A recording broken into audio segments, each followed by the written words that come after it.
Now I know what everybody's thinking. UFC 312. Everybody's acting like watching UFC is gay all of a sudden because we have a card on paper that is not supposed to be that good. But you know, if I remember correctly, we're not Anthony Smith. This isn't on paper, right? Last week, Israel Adesanya versus Nazarene Imanov was supposed to be this spectacular card on paper. Like it was supposed to be way better than this card and supposed to be the fight night of the year. I'm gonna be real, guys. That card was dog shit. I didn't enjoy watching it, and I don't think very many other people did enjoy watching it either. So, before we get into all the hate, let me just remind you, hey, guys, hey, this card's actually pretty fucking good for what it is, right? We have a lot of prospects, a lot of new fighters on here, and I think there's going to be a ton of wars. I think the matchmaking was actually really good for this card, and I think it's going to be one of those sleeper cards. It's a sleeper build, man. It is. So let's just stop the hate. Let's be excited about the fucking card. Everybody smile, okay? Be excited. It's going to be a fun card. It's going to be worth the watch. So let's not act like it's some fucking job to watch UFC. We're all addicted. We all know it. So let's just get over ourselves and enjoy the fucking card for what it is. Without further ado, I'm going to get into the first fight of the night, which I think is going to be kind of a banger, like a lot of the cards on here. Just spoiled my pick there, but yeah, we got Niam Jargle Tutum Denham Barrel versus Hyung Sung Park, and Hyung Sung Park should be the better technical guy here, but as we know about fights, that's Bogdan Grad proved to me again last week as to why you can't just pick the guy who's the better technical fighter. Um, Hyung Sung Park gets too scrappy sometimes. He gets dropped. He gets touched. I know everybody is kind of high on him. I'm not sure why. I think Niam Jargle's got way more dog in him, and I think he's going to push the fight a lot more. And when it does get sloppy and get in those reckless situations, man, I'm trusting Niam Jargle's chin over Hyung Sung's chin all fucking day long. Just take a look at both these guys, and who would you say if they both had to take an equal level punch, who's going to get rocked more?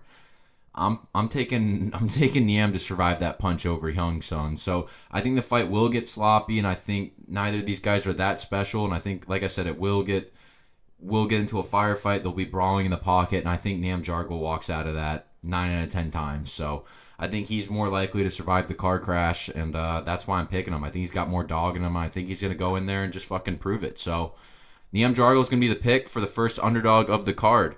So enjoy that. I'm going to be playing Niam Jargle, so just throwing that out there.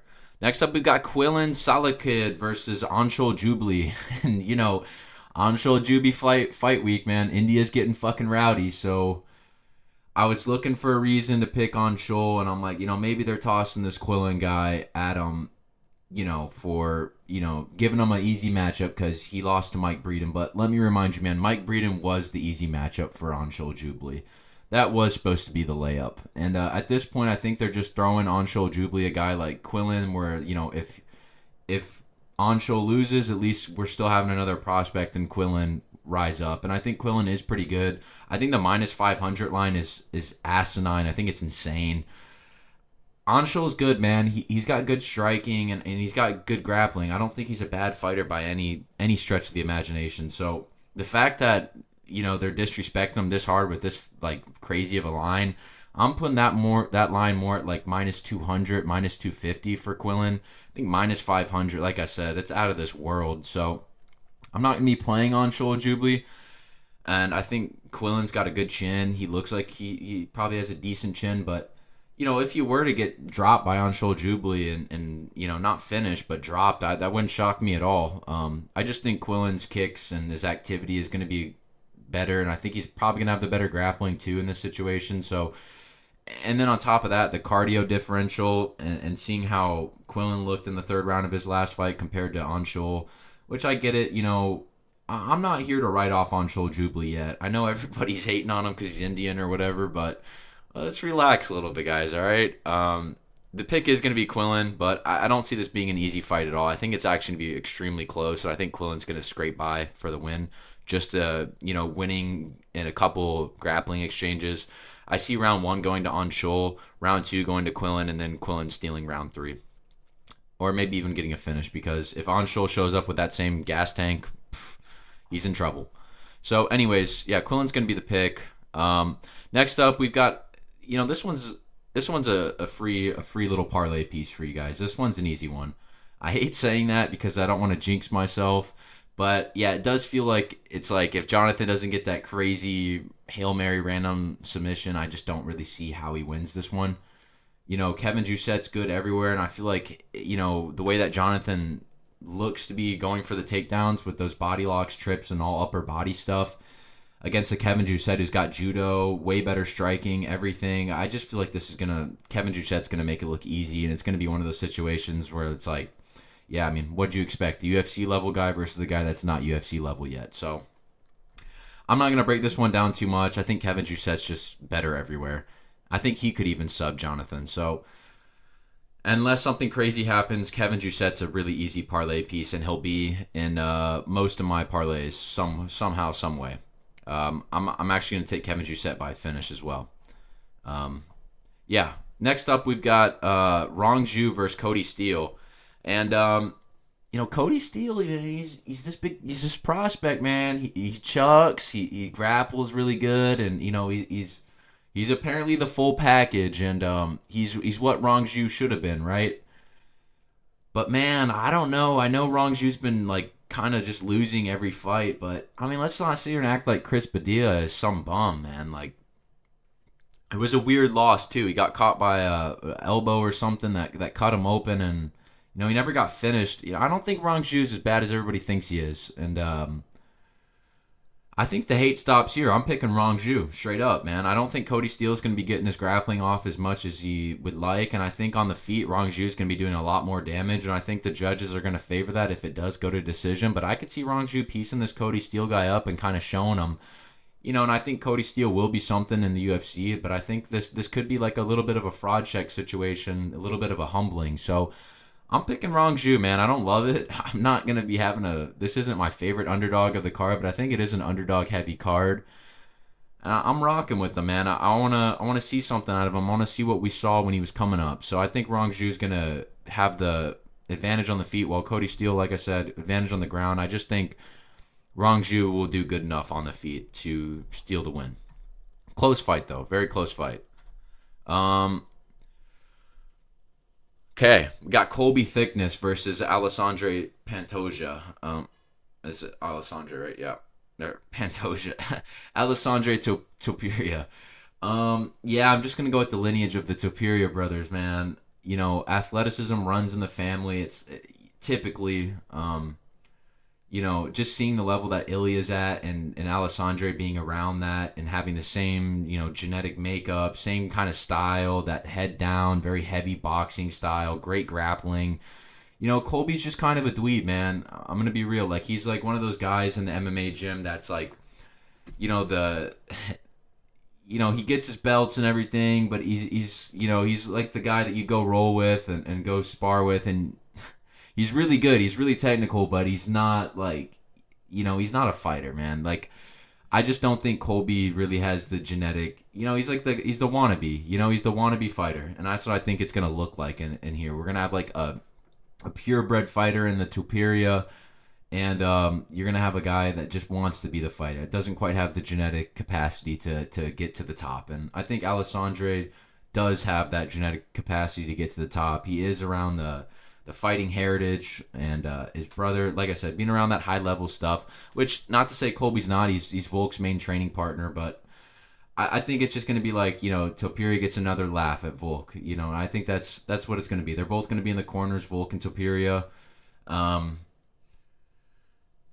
Yeah, man, I don't know. I don't really want to break this down too much. I just think it's going to be the athleticism edge for Topuria, and I think he's going to be hitting way harder, grappling way stronger, way more explosive, athletic, and just go look at a picture of Colby, or you'll see him this week. He just kind of looks like a dweeb, man. He's a little bit of a toothpick, so I'm going to go with Topuria. Pretty easy there. I feel like that's you could almost call it a lock. Okay, next up we've got Wang Kong versus Bruna Brazil. I'm gonna be transparent about this one, man. Wang Kong is nothing special. She won't be anything special in the UFC, and I firmly believe that, man. And you look at a girl like Bruna Brazil, who's pretty decent. She's pretty good everywhere, and man, fuck Wang Kong, man. I'm picking Bruna Brazil. Yeah, I'm picking the plus 400 underdog. We've seen it happen already. We've seen it even be worse on the odds. And I think this is going to be the fuck. I think this is going to be the time where it's like, yeah, Wayne Kong isn't that girl. You know, she's just so cringe to me. The Joker face, the fucking the semantics, all the bullshit, the emoting during fights, all of it. You know, all she did was hit a cross on a can and got a quick finish. We were really rating her as like this extreme crazy prospect. I get it. She's kickboxed and whatnot, and she's, you know, let's drop the shit, man. Bruna Brazil's getting the dub here. I don't think Wayne Kong's anything special. And I think she's a little bit on the spectrum, if that makes sense to you. And I just like Bruna Brazil here. So I'm going to pick another underdog. Like I said, it's going to be an underdog-heavy card. Next up, we've got Tom Nolan versus Vyacheslav Borshev. And I think Borshev should win. You know, if you just were to think about this fight on paper, you know, you've got Borshev, who's the better striker and who should easily dominate this fight. And, you know, after round 1 should just start really coming alive. And 2 and 3, he should just dominate. And you got Tom Nolan, who's got a lot of pop in his shots. He's long, lanky. He's a little bit of a weird striker to deal with. He's not going to be grappling. This isn't going to be a grappling matchup, at least I hope. And for all those reasons, you know, with Vyacheslav being the better striker, more experienced in the UFC, all of that, I am going to pick Tom Nolan. Yep, that's it. I'm picking Tom Nolan. I'm picking another underdog here. I just think he will find that chin in round 1. You know, Vyacheslav kind of starts a little slow. He's been looking a little sloppy, you know, getting dropped by Chase Hooper. I get the grappling, whatnot, but I feel like his career in MMA has kind of degraded his striking prowess. And, you know, I'd like it way more if this was like a debutante fucking Borshev who comes in and not even thinking about the grappling, right? And is a purebred striker. But I feel like he's kind of regressed a little bit in skill. Like I don't know. I get it. You have to be well-rounded and everything, but I don't know. He's just not really looked the same compared to when he first started fighting. I think Tom Nolan will be able to find that chin. I think he's got a lot of pop early on. You know, having the reach advantage, height advantage, everything. If it gets out of round 1, Tom Nolan's fucked for sure. Man, that win to Reyes was really unimpressive. Nah. I gotta pick Vyacheslav Borshev. Okay, I'm picking Borshev. I apologize. Don't listen to that. Tom Nolan is not the guy, man. I just thought of that loss, or that it should have just fucking been a loss to Reyes. He actually lost around to Reyes, so I'm gonna go with Borshev. Fuck that. Next up, Jack Jenkins versus Gabriel Santos. This is a fun matchup here. This one, like I said, a lot of these fights, you're gonna be shocked. These are gonna be really fun fights. I think these are all gonna be really fun fights. Every one that I've looked at so far. Jack Jenkins versus Gabriel Santos. We've got leg kicks in Jack Jenkins versus Gabriel Santos, who's a bit more of the full package fighter. He should be the better fighter here, and it's like unless Jack Jenkins lands some leg kick that actually hurts Gabriel Santos, you know, I'm kind of worried for Jack Jenkins here. He didn't really impress me in his last fight, and I think Gabriel Santos is just as good of a grappler as Herbert Burns, but he's got it on the feet too. And, you know, he's capable of fighting in both stances, which I also liked. And, you know, he obviously knows, everybody knows, like a one-trick pony. You know, Jack Jenkins got that leg kick, and that's about it. And everything else is just kind of mid. I think he'll be able to game plan around it. I think he can even find the back later on in the fight and get a sub on Jack Jenkins. I do rate Jack Jenkins. I think he's really good. But I do think Gabriel Santos, like I said, just being a little bit, you know, more rounded or well-rounded, more well-rounded. I'm gonna go with Gabriel Santos to get the dub here. I feel good about it. Okay, this one's an interesting one. This could be fight of the night. This could be. You know, Francisco Prado fucking brings it, man. And Jake Matthews has never been finished, so I don't expect this one to be a quick, you know, Francisco Prado runs through this guy. And I don't think Jake Matthews is very capable of just putting out somebody with an iron blockhead like Francisco Prado. So expect this one to be the war of the night. That's what I'm calling this one. This should be the war of the night. Francisco Prado does interest me because he is going to come out a little bit more hot in round 1. And I think if he could steal round 2, who cares what happens in round 3 as long as he doesn't get finished, he should win the fight.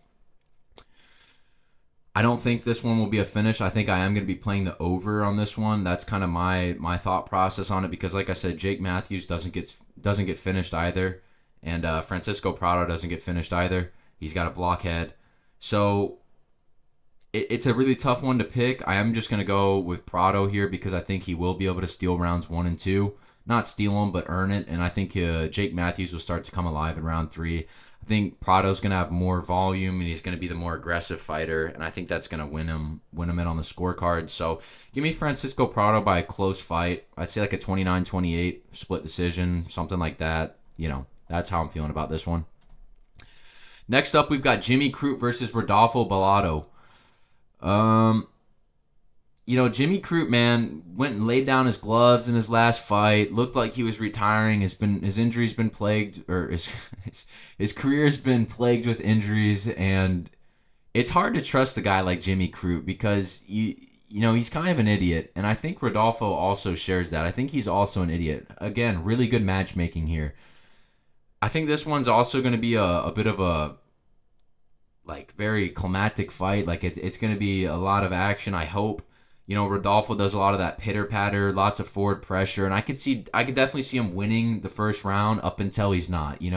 Jimmy sits down and just chucks one shot and it lands, and it's that that fairy tale story for him winning in his hometown and whatever. But realistically, I think Rodolfo is probably good enough on the ground. He's probably I hate picking this fight because this one is just so damn close. This is like an even fight for me. This is like, how could you ever pick a winner here? But I'm going to go with Rodolfo because, and a lot of people point out the Ihor fight, man. Ihor's fucking good, and he's had the worst, most unlucky run I've ever seen. I think he's been nutshotted and fouled in every single one of his fights.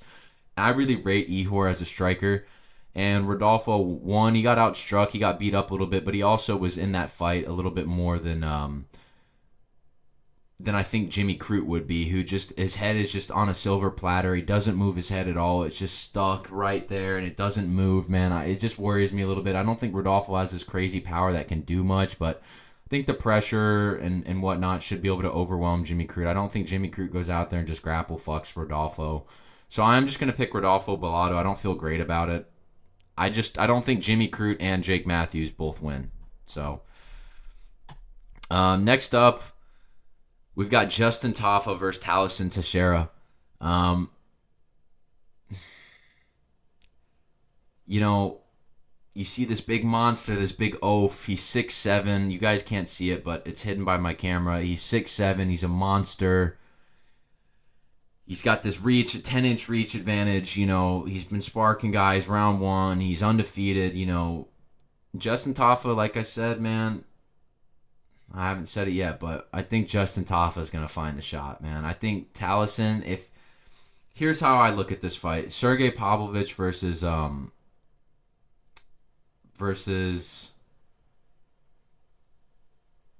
Alexander. Oh my God. All right, I can't believe I couldn't remember that. Okay, yeah. Sergey Pavlovich versus Alexander Volkov. That's how I look at this fight, right? Like, if Talison Teixeira was that, Volkov style of striking, and he didn't get sloppy, and he didn't go and get into the pocket and look for these finishes and just chuck. If he was just, circling away from the power hand, leg kicking, jabbing, using his reach advantage properly and how he should be, I would be all over Talison Teixeira, and I think everybody else would be. But I think the reason why it's a pick'ems and why Talison, I don't know why he's a slight favorite here, honestly, but I think the reason why it is so close is because Talison is just a guy that looks for the finish and will not use that reach advantage at all, will wing punches all the way wide out and just fucking look for it. And going and getting into a firefight, he gets, Talison gets fucking touched by everybody he fights. He's got a good chin on him, but man, I don't know if you're surviving Justin Tafa fucking clocking you, man. You might be able to survive these regional guys, but Justin Tafa's going to hit different. I usually don't like picking the Tafa slobs because they suck, to be quite frank, but yeah, I think Talison's going face down, ass up on this one, so I think it's going to be a walk-off knockout for Justin Tafa. I think playing the under here is pretty cool. I think playing the fight not to go the distance, you probably won't get any value on it because that's the way it should go, man. So Justin Tafa is going to be my pick here, and I like him. Okay. This one, I'm absolutely shocked about the line for this fight, to be honest. I don't know where the line came from. Tatiana Suarez has never been in good health. She's always been, plagued with injuries, cancer, God bless her soul, but, she's talented and whatnot, but fuck, man. Why is Wei Lee the fucking underdog here? I have no idea. I feel like this should be like a minus 250 Wei Lee type fight. So I don't know. Wei Lee's the better athlete. She's the better fighter. She's got more ways to win the fight. Tatiana is a one-trick pony with just the grappling. So if that gets neutralized in a 5-round fight and she doesn't get an early sub, Wei Lee's gonna take over. I just don't think her shot selection is gonna be as potent as it is in round 1 compared to 3. So, like I said, this is a 5-round fight. Tatiana's never even been in a 5-round fight. Wei Lee all day, man. I think Wei Lee's gonna kind of make it look easy post round 2. So I'm all over Wei Lee. She's gonna be in my parlays. I don't see Tatiana subbing Wei Lee either. I just think Wei Lee should just make it look easy after rounds 1 and 2. So that's gonna be the easy pick, I think. Okay, so Dricus du Plessis versus Sean Strickland. Main event here, and I'm kind of flying through these a little bit, but I just think they're all going to be wars. There's not much to be breaking down. Like, a lot of these fights are going to be super close, wars, fun, explosive, knockouts, finishes, you name it. It's going to be all there. And I think this one's going to be not any different. I think it should be a war. I'm not necessarily expecting a finish. Typically in rematches, guys who've already felt the power, there's 2 ways rematches usually go. Guys are usually both a little bit more hesitant and calculated. And that leads to either a little bit more of a boring decision, or calculated in a sense. They've adjusted the game plan. They've fixed. They've looked at the X's and O's, and they've got it figured out. And if you were to tell me somebody's going to figure it out and they're going to get the finish, I'm thinking Dricus du Plessis, right? I think they're going to have the better game plan to go in there. They felt the power. They felt they know what they can and can't do, and what feels dangerous and what doesn't. And I just feel like, Dricus is going to be a bit more of the risk taker, where, if he's not coming forward and pressuring, I got Sean Strickland all day, man. But I think with the finishing potential, and that's what I think it is. I think if this goes to decision, I honestly am taking Strickland. So I think the way I'm going to probably play it is, finish money line only, like money line finish only for Dricus, and then if you want to play decision, I don't know what the odds are going to look like. You have to wait till props drop, but that's kind of how I'm looking to play it. I think Dricus should win this fight, and I think it is going to be by a finish. But I would not be shocked at all if Strickland goes in there and wins the decision, because I think if it does go to decision, I don't think Strickland's losing it this time. So that's kind of the way I look at it. That's kind of the way I feel about this card. I think it is a super underrated card. I think it's going to be a lot of fun.